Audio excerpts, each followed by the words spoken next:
So we've just well and truly into the afternoon. I'd also like to acknowledge the traditional owners of the land, the Gadigal people of the Eora Nation, and pay my respects to elders past, present and emerging. Look, thank you, Mark, so much for emceeing and for keeping our speakers to time. Given the first bell is the 5-minute bell and that's all I have, I should move through. Thanks also to Uncle Ray Davidson for the welcome to country. Thanks to our speakers. We've heard from Vanessa, who set the scene highlighting the Premier's priority to achieve more, better and activated public spaces. For me, the focus on activation, the focus on use was a really critical part of that whole conversation. She highlighted collaboration being a key to success and invited us all to be part of delivering the Premier's priority. So we're all in the noodle soup, the grid, and all of those other metaphors that we use today. Lucy, you gave us such a clear and deceptively simple process for assessing and planning healthy streets for all. And that's not a comment on the process, it's a comment on the lack of simplicity of getting everybody to work together and work towards the one goal. But I think we are here in New South Wales. I think there's a perfect storm. We have a Premier's priority that makes what seemed to me in my role in the Heart Foundation an indigestible problem, trying to solve the whole state. The place-based approach makes the problem potentially digestible, that we can work together and start to solve one thing at a time and learn as we go through that journey. Roderick, cities are systems and systems of systems, also known as noodle soup today. Really important, we need to think about that place-by-place bit, and it really did bring it down to, again, a human scale, and give me, in my role in the Heart Foundation, a really clear way, I think, to think about it. So local government, watch out, we're coming. Elle also highlighted the importance of embedding Indigenous culture into places, and how important that is to the well-being of all Australians.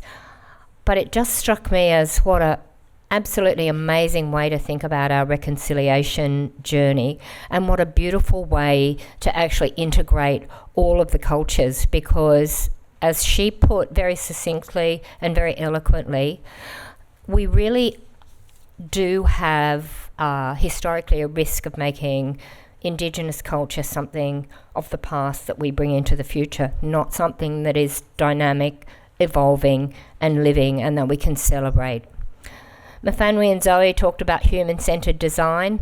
I think that's the shift today, including taking ideas out to the community to test them so that we invest in the right services for the right people. And through this process, we build resilience into the things that we do and the people that we do them for. It's so encouraging to see a move from just absolute quantitative to something that mixes the qualitative, the emotional, the experiential with the numbers. Katie and Melissa shared the social return on investment in Parramatta, which found for every $1 invested in parks and sports grounds, we get $10 in return, despite what I just said about moving from quantitative to emotional and experiential. That will continue to be important. The place-based thing also allows us to achieve within election cycles, and any of us who work in government or have worked in government or work with government know that's really important to get those runs on the ground.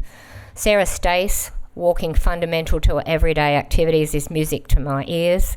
She's been an incredible champion for active travel.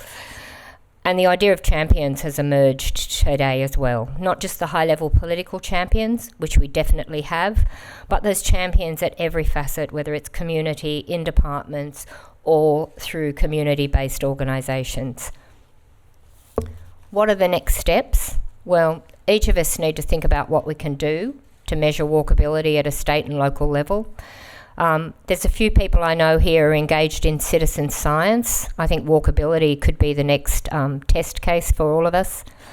Those involved in local strategy and planning statements, please think about walking in open space throughout that process. I don't drive. Walking is fundamental to my ability to get around, so do it for me. Next year we have the local government elections. Think about the messages you'll send to your elected officials and community strategic plans that will follow from that. An election always creates that next level of the perfect storm and allows us to move things at a faster pace than we otherwise would, provided that we've been moving slowly, consistently, and with evidence for the 20 years before that. There's lots of opportunity. It's a unique moment. We need to collaborate across sectors to make all these things happen. Looking around the room, I can actually see that that perfect storm is today. I congratulate all of you and encourage you to just keep up the good work. Also want to thank the wonderful staff in the Heart Foundation, Active Living New South Wales, the support of the Ministry for Health. They fund this activity, they're behind it, and they have been for many, many years. Thank you to all of you who made today so tremendous. And I have a small gift for Mark and Lucy to say a particular thank you. Enjoy your lunch.